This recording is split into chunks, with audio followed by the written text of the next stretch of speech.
What's good, everybody? It's your boys, Corey and Larry. We're running this back. This is the second time we're doing this because turns out I wasn't actually recording the first time. Luckily, I caught it only a couple of minutes in. So I'm nailing this. And that's what happens when, you're on a layoff. I don't think we've streamed for the last 2 weeks. And, you're a little rusty. It was the off season for me. I came back and I knocked off some rust, and that's my bad. I have to take accountability for coming into camp out of shape. I understand. I guess we'll have the conversation we just had, pretend like we didn't just have it. Right.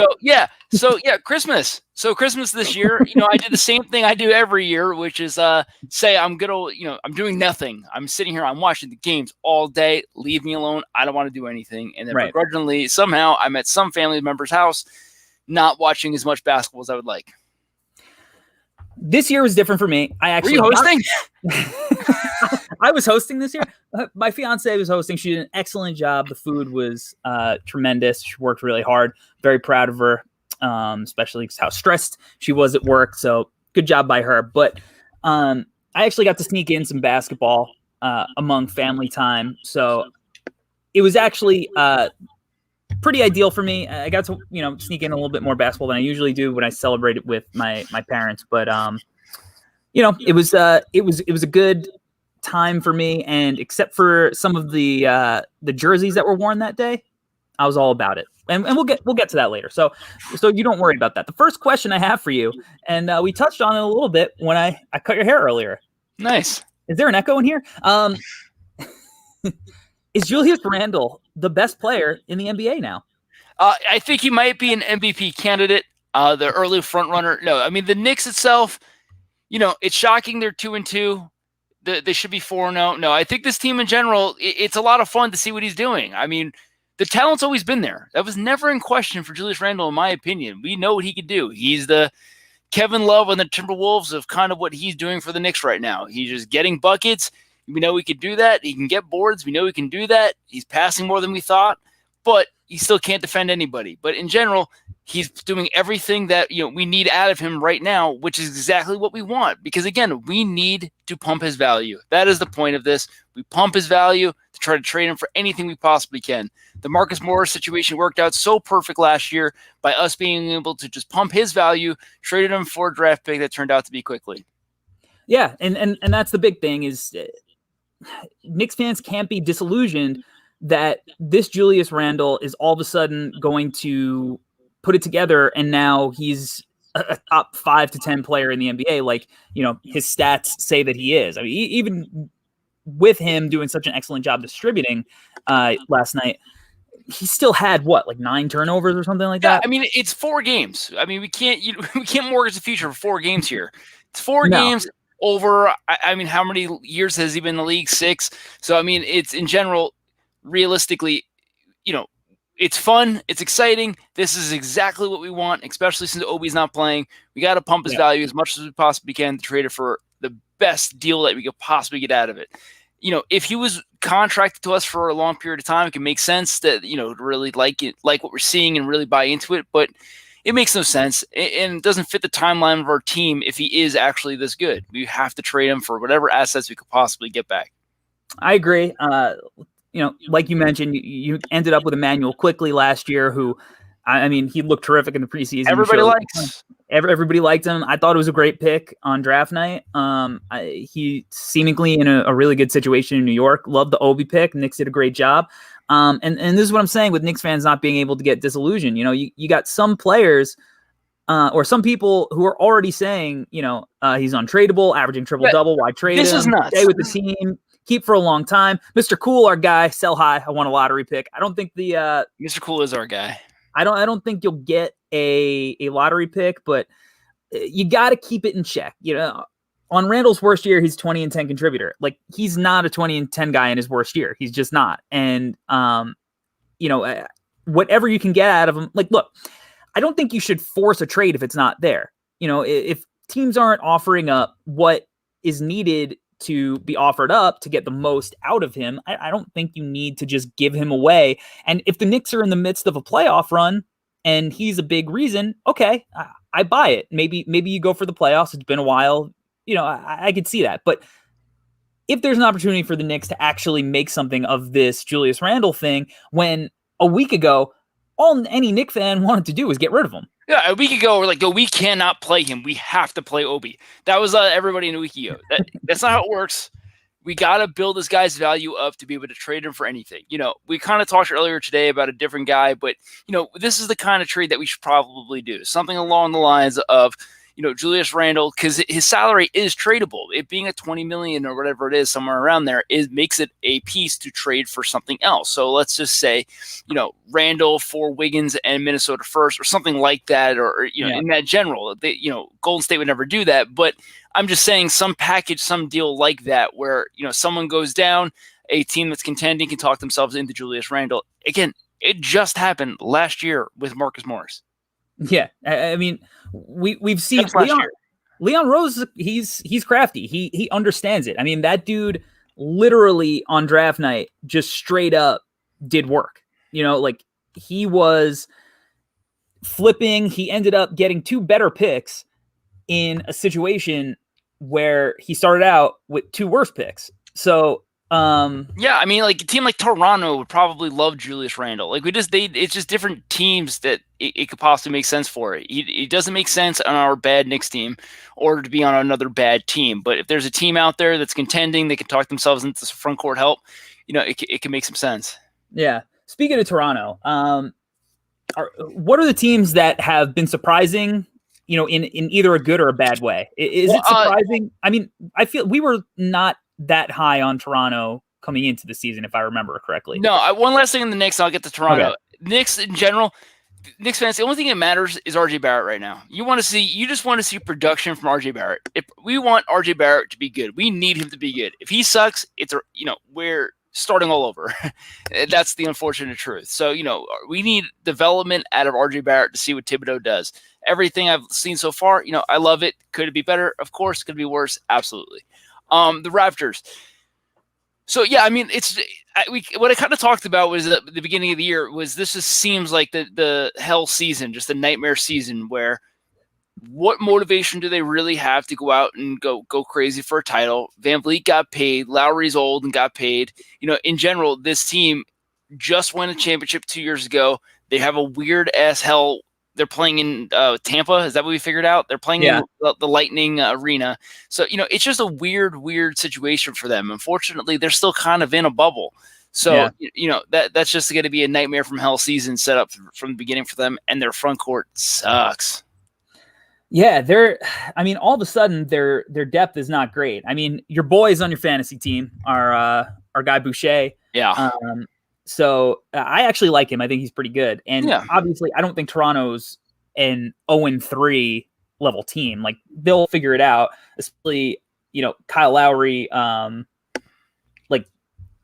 He's just not going to be on a absolutely bottom of the barrel team. Like he's too good. If they do bottom out, he's tradable. He's a conversation. Sure. Part of the issue is when he's not on the floor. Right. They're struggling. They're atrocious. Like Fred VanVleet and Pascal Siakam's like plus minus without Kyle Lowry on the floor. Somebody posted on Twitter today. It's like unbearably bad, like embarrassing, and that's something they have to figure out. I mean, one of the things I really like, they drafted Malachi Flynn.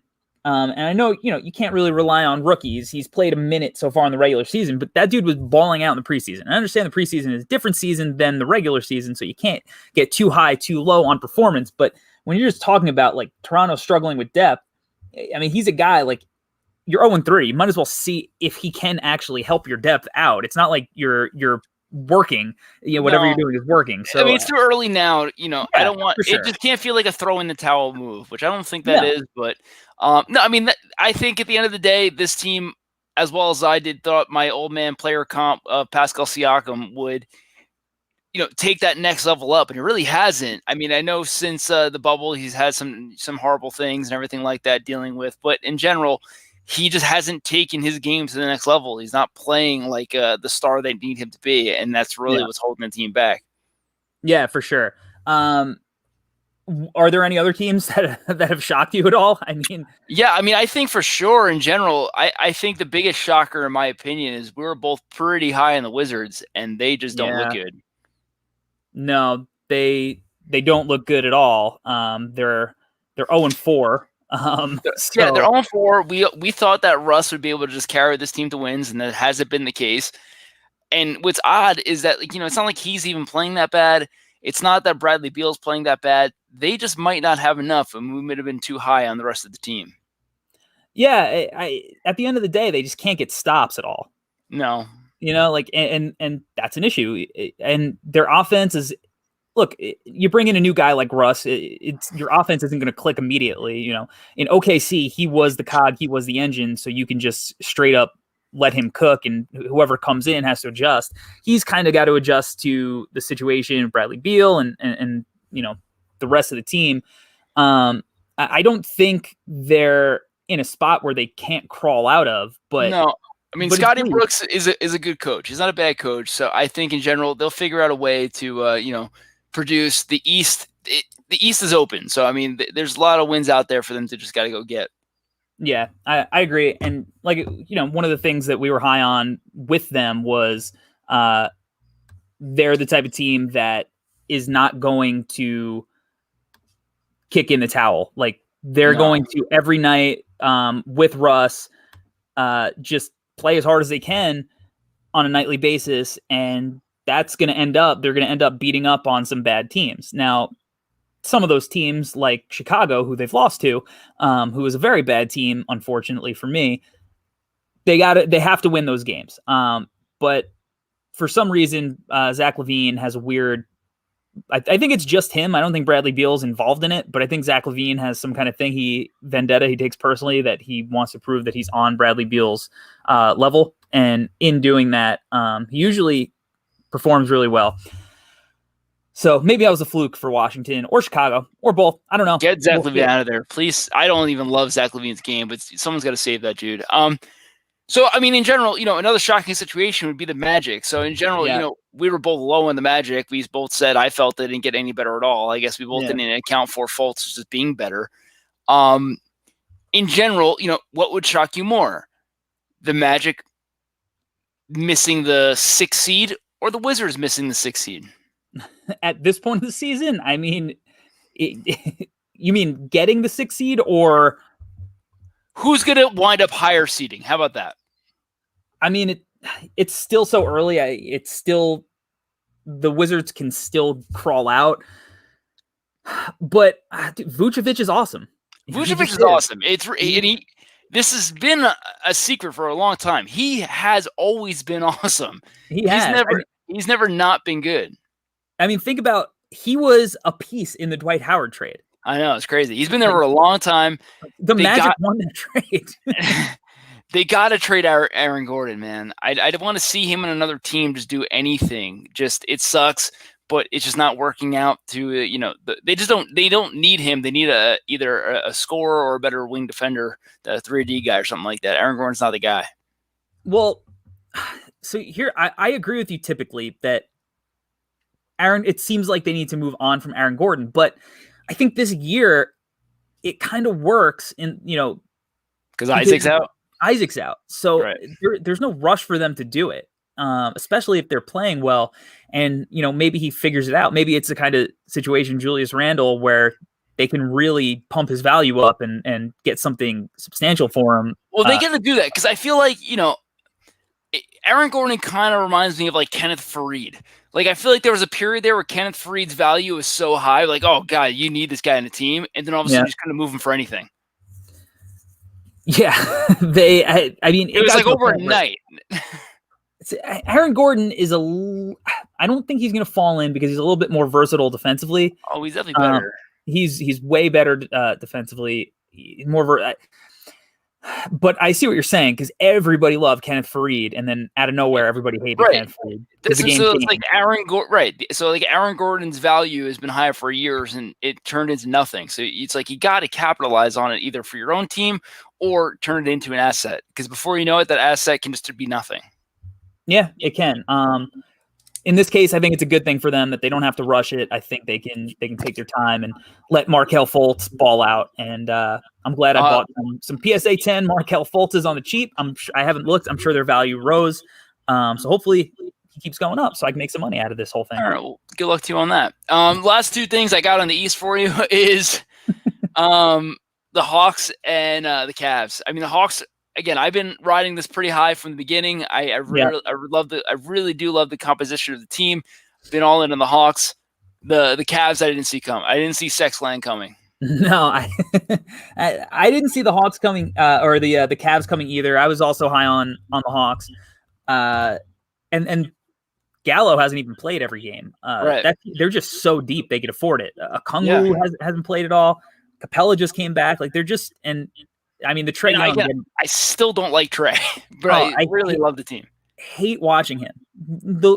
And it's because all the free throw stuff he does, and it's incredibly annoying. I'm sure if he's on your team, you love it. But it's just unbearable to watch as an opposing fan. But it's effective, and he's an incredible offensive player. And they're so deep. I've heard some people talk about like them as a defensive team and issues they have. I don't know. I think they got a ton of defenders like DeAndre Hunter, Cam Reddish. Right. And Okongwu hasn't played. Right. Okongwu, like Rondo knows what he's doing. Like he'll at least be in the right spots when he needs to be. Like Chris Dunn, whenever he comes back. I mean, it sucks. That dude is such a good defender, but I don't know if he's ever going to be healthy. He just keeps. Yeah, I mean, Trae Young is obviously a liability defensively, but everybody else has been in the league for a while. Yeah, so I don't know. But on Cleveland. Also, Darius Garland, another guy I bought some basketball. Yeah, you've been all in on Garland from day one. That's for sure. Day one, he was really bad last year, which he's a rookie. A lot of rookies were really bad last year. I'm sure if a lot of people think that RJ Barrett was really bad last year, but when you're looking at rookies on bad teams, sometimes you just got to look at like one is what they're doing fixable. How hard is it to fix, and are the good things that they're doing. Like, is that something that's going to outweigh the bad whenever the good things become really good as they become veterans? And I always saw that with Garland. I don't think he's going to figure it out this year, but I think in the next 2 years he will. And Colin Sexton, he's just really good. He's turned, one of the big questions coming in the draft with him was, is his shot going to be consistent enough to be a big time scorer? And Drummond's playing well.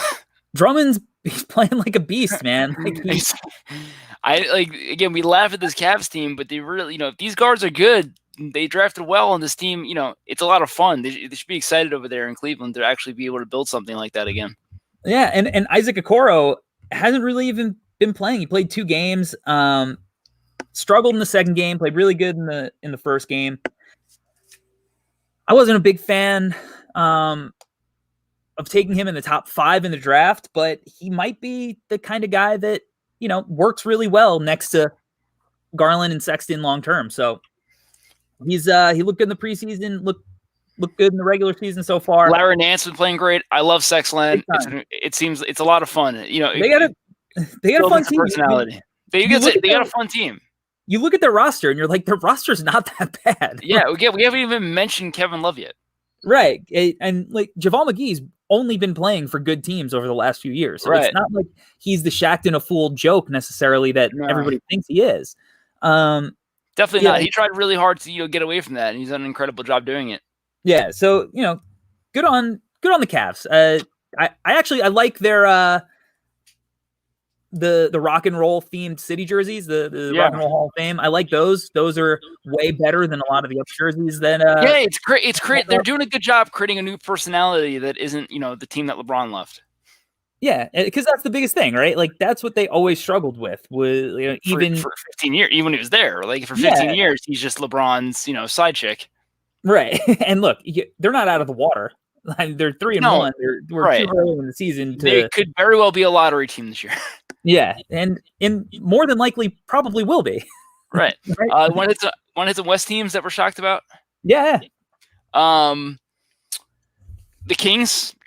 Are the Kings good? Is Halliburton the answer? Yeah, he might be. Look, I really like Halliburton. Liked him a lot. One of my favorite things about him was his WWF retro T-shirt collection. That was I love the size. He's just huge. He's just a guy who knows how to play basketball, and he found himself in such a great situation. Like when you're creating a big board for draft stuff, you have to, like, you don't always get to take into consideration, like, oh, this player is going to land in this spot. So he's the kind of guy that he played point guard in college, but he's not really like a full-time point guard because his handle isn't strong enough to, kind of create offense for himself for 40 minutes a night. But he goes to a spot in Sacramento where he gets to play off of that guy in De'Aaron Fox, play next to him and spot up and hit catch and shoot threes, which is one of his strengths because even though his shot looks weird, he's a great shooter. And then when De'Aaron Fox is on the bench and he's actually playing point guard, now he gets to play next to Buddy Hield. So he can, still run point guard, run pick and roll, create stuff against second units, and he can either play the one or the two. And he's just a guy who, like, everybody loves. All your teammates are going to love him. He just plays the right way. Your early pick for Rookie of the Year? I still think Wiseman's probably going to win Rookie of the Year. Yeah, he's got to. Never mind. That's dumb. And look, everyone was shocked that James Wiseman was going to be good. Like I liked Wiseman, but I definitely underestimated the athleticism that this guy has. Yeah, to me, it's just like everything about him popped off the screen. And again, it's 4 games. I mean, he looked way better in the first 2 than he has in the second 2. But again, back to what I was talking about with Garland, like, are the things that you're good at things that are going to be very good or great? And well, that's it. You can see athleticism. You can see, he knows how to play the game. I mean, he's on a bad team. I mean, I guess we can transition to the Warriors. Yeah. I thought the Warriors are going to be better than we thought. I thought they were going to be in that middle of the pack range, seating wise. 100%. But granted, Draymond's not back yet, but do I believe that a Draymond is going to, a 36-ish year old Draymond is going to all of a sudden come back and be the answer for this team? I don't buy that. I don't see that. And Kelly Oubre, what the hell is going on with Kelly Oubre? Kelly Oubre, man, it's unexplainable. He's just you literally can't explain it. I don't know. I don't know what to say. He's just not hitting shots. Again, law of averages says he's got to bounce back, but Jesus Christ, he's literally shooting 0%. I know. It's absolutely one of the weirdest things I've ever seen. And that's what it is. I thought Wiggins and Oubre would just be okay enough that they could allow Steph to not be blitzed every single possession. Like Steph is getting manhandled defensively because that's all you really have to do is just throw 3 guys at him, get the ball out of his hands, and they have nobody else who could do anything right now. And I really can't believe how bad this Wiggins situation played out. I hate watching him play basketball. He is the worst. Awful. Like, not even like contract aside, he just sucks. Like, he sucks. He is completely average at everything. There is nothing that he excels at. It's unexplainable too, because he averaged 25 points a game in one season. And I get it. You give anybody enough shots, you can average 24. Yeah, but he should be a good defender. Not even true. Like, it's hard to, even if you take a bunch of shots, to average 25 points a game. Like, it just is. It's hard to do it. Even if you're talking about inefficiency.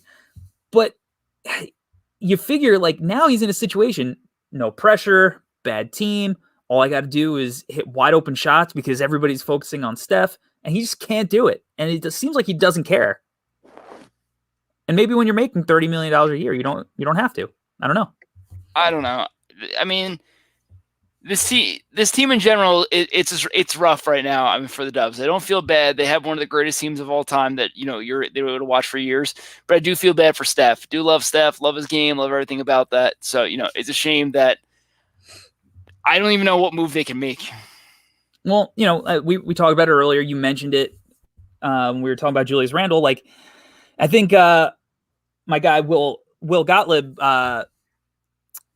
brought up the idea. It's throwing the Andrew Wiggins and the Minnesota pick for Zach LaVine. And as a Bulls fan, obviously you do it specifically for the Minnesota pick, and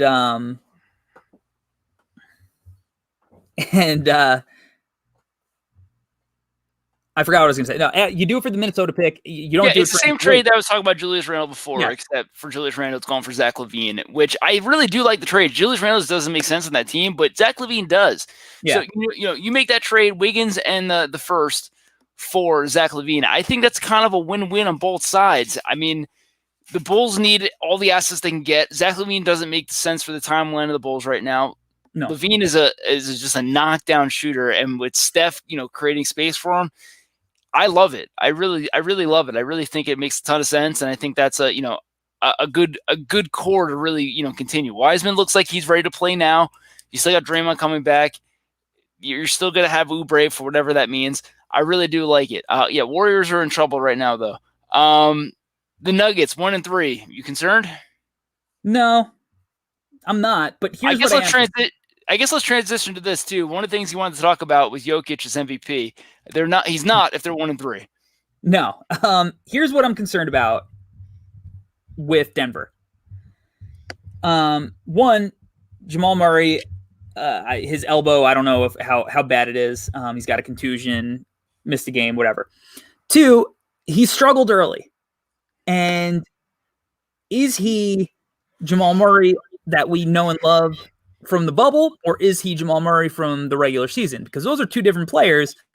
And if he's the guy from the regular season, that limits the ceiling of the Nuggets. If he's the guy from the playoffs, now we're talking about, possibly a team that can get back to the Western Conference Finals. But that I would worry about is what can he take that momentum he had in the bubble and transfer it over to the regular season?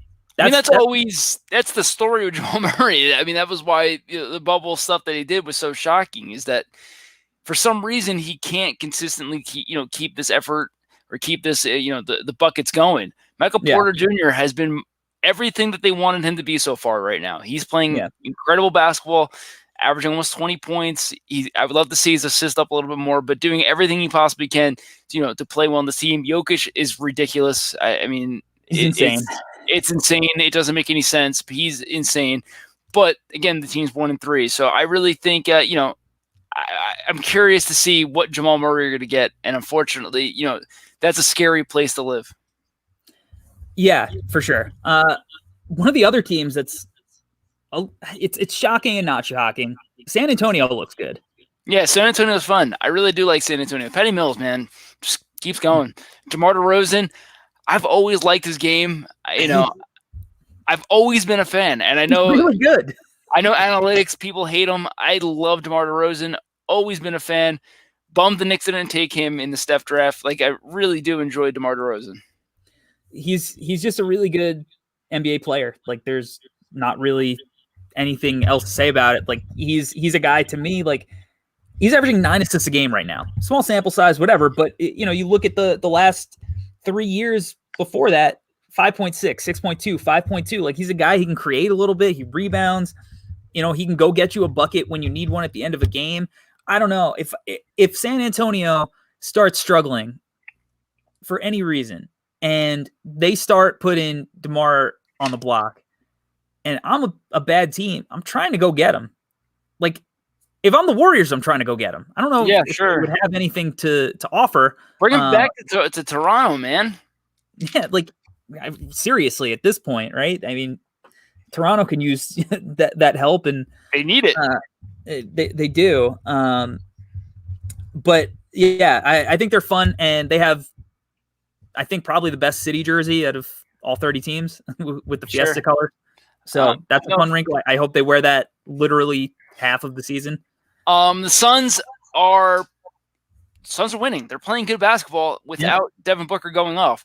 Jay Crowder apparently is an MVP candidate this year as well. We knew he was going to help that team.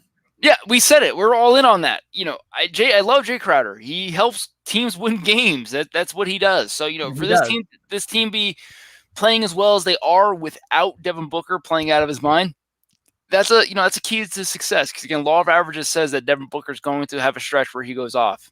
Yeah, for sure. And even Chris Paul's not even really putting up gaudy numbers right now. So, like, you think both of those two guys are just playing okay when it comes to counting stat wise, but what this is doing is it's teaching Devin Booker how to win games. Like, when he's not going off, it teaches you how to win games. And they're doing it almost by committee, where they can have a new guy go off every night. They're getting consistent production from a bunch of different people, whether it's Cam Johnson. But that's the Chris Paul effect, in my opinion, as well. Yeah, for sure. But they also have all the players that fit Chris Paul. Like they have the lob guy in DeAndre Ayton. They have the 3-point shooters and Bridges and no, they nailed it. They did such a good job building this team.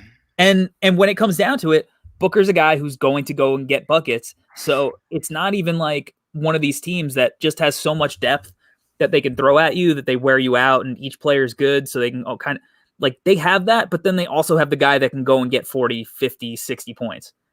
Yeah, so sure. The Suns could be dangerous. I mean, who knows in the playoffs, because it still will be Devin Booker's first playoff. But if the bubble's any indication, it's almost like that was playoff experience. They didn't make the play-in game, they didn't make the playoffs, but they had to win every single game just to be in the conversation to get there, and they did it. So I mean, I think we're both high on Phoenix, and they're living up to that billing. We made it 31 minutes without talking about the Nets, so I guess let's do that. All right, let's get to them. Kevin Durant, apparently he's fucking good at basketball still. Weird. That really hurts my Knicks feelings. So yeah, he's still ridiculous. The Nets are legit. They're a legit contender. I mean, they got to be the favorite in the East right now, right? I don't understand. Let's talk both, I guess. Let's talk favorite in the East. My initial prediction was the Bucks, and I think yours were the Nets. So my concern or question is, everyone keeps saying, because the Bucks have not looked great. No. So they haven't looked bad, but they haven't looked great.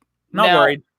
I'm not worried, but why is it that a Drew Holiday because I keep hearing that excuse, is that they're still working out the kinks with Drew Holiday. I don't see how a Drew Holiday upgrade over Bledsoe is all of a sudden, how is this not plug and play? I don't see a humongous difference in regards to what they got to do, except Drew's better. Right. They play similarly.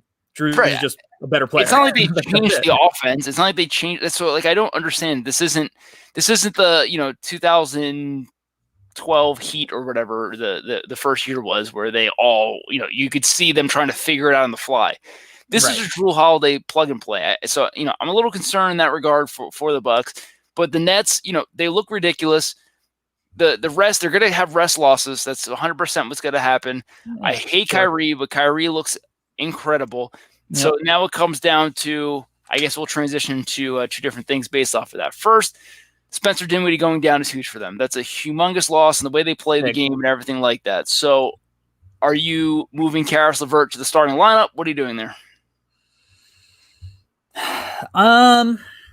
I don't want, because LeVert's playing great off the bench, so that's the hard part. That's it. I don't want to move him into the starting lineup, and I think he's obviously a starting level player, but I don't think they need to start him for this team. I'd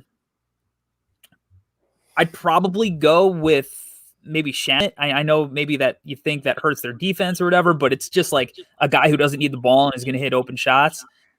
He's probably the guy I'd go with. And now you have Shamit and Joe Harris to kind of be the floor spacers for your two guys who are going to dominate possessions. And then you just have DeAndre or Jared Allen being the garbage man. But, I mean, they have a number of options. Because like a week ago, it was kind of like, oh my God, the Nets are so deep. Then all of a sudden it's like, whoa, Dinwiddie going out changes that entire team. Yeah, it does. I mean, think about it. Who else is going to score on the bench if you're not keeping LeVert there? Yeah, for sure. I mean, they're going to be – I got to think about buyout guys, but they're definitely a buyout destination for sure for players. Oh, 100%. I'm curious to see – so now I guess let's transition to this conversation. Spencer Dinwiddie going down has no effect on the James Harden trade. Let's be real, everyone. So that being said, should the Nets still try to make a move for James Harden? I think they should, because I think I'm higher on James Harden than seemingly most of the internet who, I don't know, just because they hate him, think he's not as good as he is. I think he's he's an asshole, but he's fucking ridiculous at basketball. He's unbelievable. So I still would, because obviously they're not giving up any asset that's of equal value. So if you're going to get an asset that's worth more than what you already have, it seems to make sense. It's not like there's sentimental value to some of these players. Like, I don't think Brooklyn as a fan base is attached to Spencer Dinwiddie or Karis LeVert. I think they're just like, hey, if we can win a title, let's do it. Don't care who's helping us do that. I mean, at this point, it's got to be, with getting Durant and Kyrie, you got to feel like it's hired gunmen anyway. So exactly. But and here's the other thing: Kyrie and KD are now not exactly beacons of health.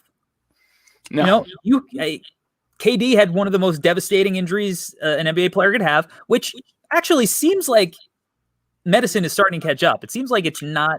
That's what I was thinking too, actually. It's funny you say that because I was starting to feel the same way. We did not talk about this prior. I was starting to feel the same way where, it used to be that microfractured knee surgery was like the end of your career. Like, oh my God. And I don't even know what that is. And I can't remember the last time I heard someone say that. Now, it doesn't happen anymore.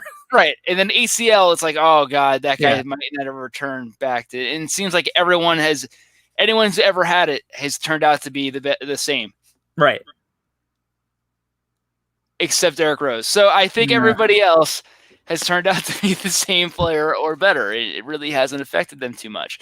So, now the Achilles was kind of like oh no, like it's done. And, since kind of Wes Matthews and on, it kind of really has caught up and gotten better to where, even in other sports, it's not as completely the end of the world like it once was. Well, yeah. And think about not just Durant. Didn't Boogie tear his Achilles? Yeah, sure did. And John Wall. So, and those are weird examples. Well, John Wall and Boogie haven't actually. I don't think they've played in the regular season yet because of COVID stuff. But in the preseason, they looked like they were moving around well. So, if you're looking at those three as a test case, seems like it's not as devastating. But regardless, back to my main point, you still have to wonder if it's a possibility that KD can wear out through a season and re-injure himself somehow for overcompensating. And then Kyrie, I mean, that dude's hurt all the time. So every year, if you get Harden, you're not just adding the third piece, you're ensuring yourself that you still have a superstar in case one of your other two superstars goes down. And I think that's a point that I don't know if I've heard it much, if at all, on podcasts, the internet, TV, whatever. But I think it's an important one. I think the depth issue is overlooked. I think that they'll have what they have, like you mentioned, buyout guys, and I think they have to do it. But I don't think they have the. I'm so happy the Nets don't have fans. God, fuck them. Yeah, I don't think they have. I don't mean like fans like as a team. I mean like there's just nobody at the Barclay because of COVID. But like, they really don't have any fans either. But in general, like, I'm so happy they don't get to enjoy this. I mean, can you imagine the Garden right now would be fucking thriving more than Barclay was right now, based off of Julius Randle and a triple double.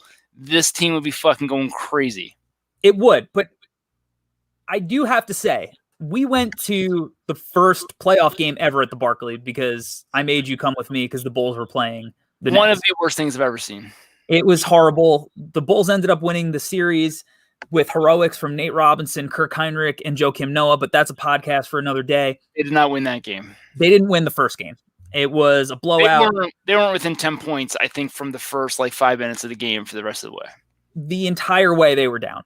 We were, I think, sitting in a section of all Bulls fans, so it was just a sad section to be in.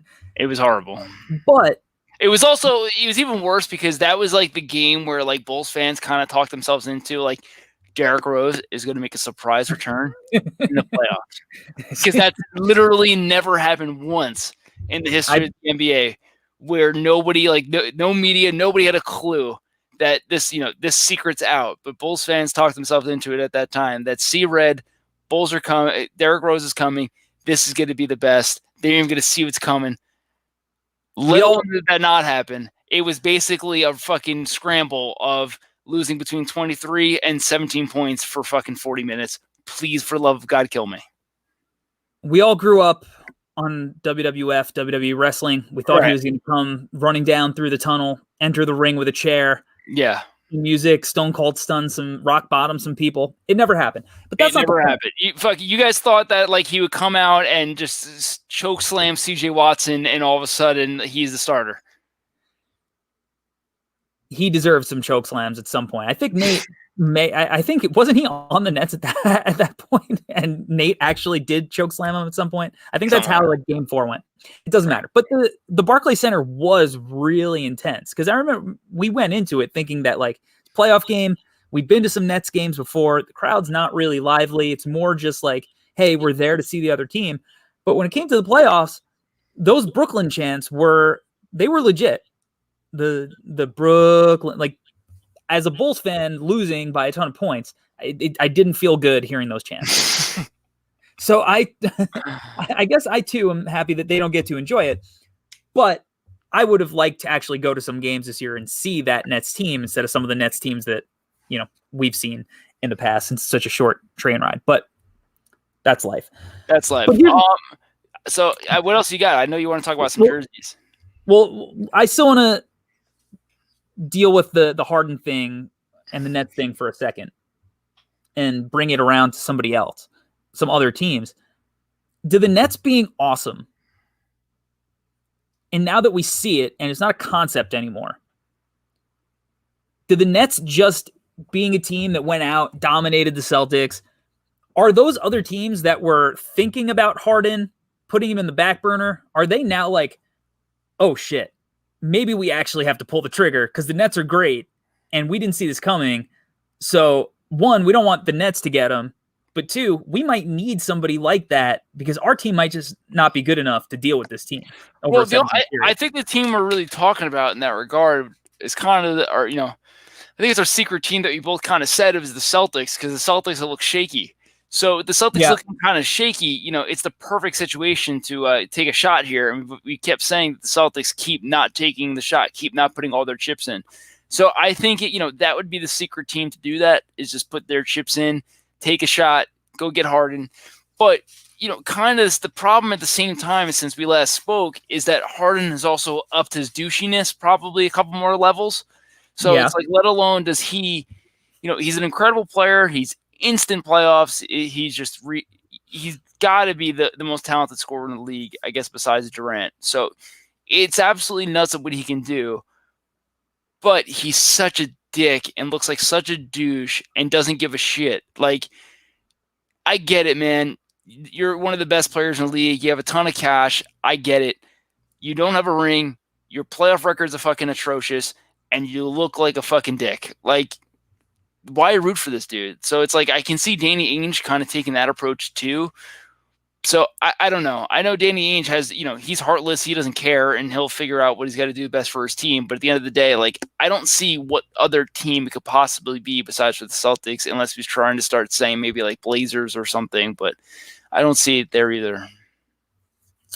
I mean, the Blazers could probably offer a pretty decent package. Looking at just like players that you want to help. Yeah, it'd be like McCollum and stuff, but like, do you want Dame and Harden playing next to each other? I don't. Maybe Toronto, Pascal Siakam, and some stuff.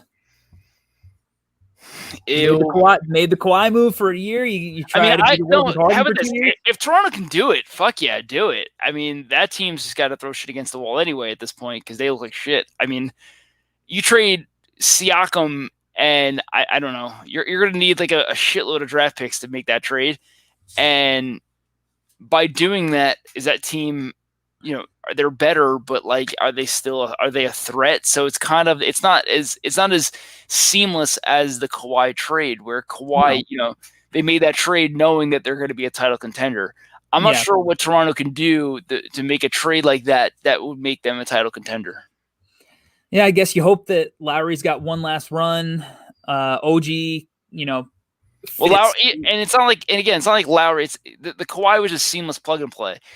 It's not like Lowry and James Harden are a nice fit to be next to each other. Yeah, not the worst, but not the. I mean, I'm pretty sure they played together. Or no, was he part of the Harden trade? Who even? I mean, Lowry's been back in the Rockets like 4 times. I don't know. Yeah, there's no way of knowing. I don't know. No, they had Jeremy Lin. Yeah, well, they signed Jeremy Lin. I think that Lowry was part of the Harden trade, initially to get Harden, in 2012 or whatever year the trade happened. Ja Morant. Yeah, that sucks. Going to be out for a couple of weeks. Are we just delaying the inevitable with this guy? Every time he jumps, I think every time he jumps, I think that he's going to hurt himself. He's very reckless. He's a smaller, thinner guard, so it is terrifying. But, this is he's got to develop his game. That's inevitably what happens when you're this athletic and this good. It's kind of like Blake. Blake was dunking on everyone at first, and now all of a sudden he had to transition to his game to be more of a spot-up shooter. That's the inevitability of any long-lasting career. You're not going to get by on athleticism. So I think inevitably he's going to have to take it, figure out that next step to avoid this type of stuff. Tell that to Russell Westbrook. Russell Westbrook also had like 10 knee surgeries and never won a championship. Sure. So that's the point. If you don't figure it out, you're just dealing with injuries, and it comes down to mentality-wise, are you Derrick Rose or are you Russell Westbrook? Because most people probably can't fight back from all the surgeries that Westbrook had. It doesn't affect him. He just has it and moves on. 100%. No, I think in general, he's going to have to figure out how to develop his game to not be taking that stuff. All right, let's end it. Best NBA city jersey that we've seen so far. I do love the Knicks one. I'm obviously biased. I do enjoy the Knicks one. What do you got? I got the Spurs. The Spurs are incredible. I think this goes without being said. Spurs jerseys, those are amazing. I like the Knicks one too. What was the one that you were freaking out about on Christmas that I didn't think it was that bad? Was it the Nets? It was the Nets and the Celtics. So the Celtics, I don't think it's any huge deal. And the Nets, I don't love it, but I don't think it was it wasn't the be all end all for me. All right, so I want to like the Nets jersey so much more because Basquiat is amazing. Like I have a Basquiat tattoo, and I'm not opposed to them using Basquiat as a jersey inspo type thing. It just is not a good looking jersey. Like the execution, when you look at the finer details, and me, like I look at like the stitching and everything and overthink that kind of stuff. And that's kind of the problem with those Nets jerseys. They just missed a little bit. They tried adding the design of their court onto the actual like fabric of the jersey, which is like a clean looking design, but all the Basquiat stuff is really like messy and sloppy, and that's what it was supposed to be. So they clash in that sense, and that's pretty much my big beef with it. Other than the numbers, I hate the font. Like I don't like the font. Well, that's kind of like the Basquiat style. My thing with that is the numbers are so clean; they're not in the same style as. You're right. The font. So that really bugs me. The Celtics jerseys, there's nothing like atrocious. The Mavericks jerseys are by far worse for me. Oh, I hate the Mavericks jerseys. Yeah, I hate them. I'll break down the Celtics and then I'll get to the Mavericks. The Celtics are just boring, and I like the concept. It's supposed to be the championship banners. There's not too many teams that can actually do that like the Celtics can. But when you look at the green piping, like there needs to be an accent color. And I realize that there's not an accent color on the banners, and they're trying to mimic the banners. So that doesn't work. But if you put like a yellow accent color on the side just to give it a little something else, it would work and put it together just aesthetically, on a court from the jersey, so much better than it actually is in concept. The Mavericks jerseys are a nightmare. Are we talking about the bubble letter ones or like the cream ones? The Mavericks, those they're done. Those are the worst. You're talking about the other ones, the creamy looking ones. The gold and silver.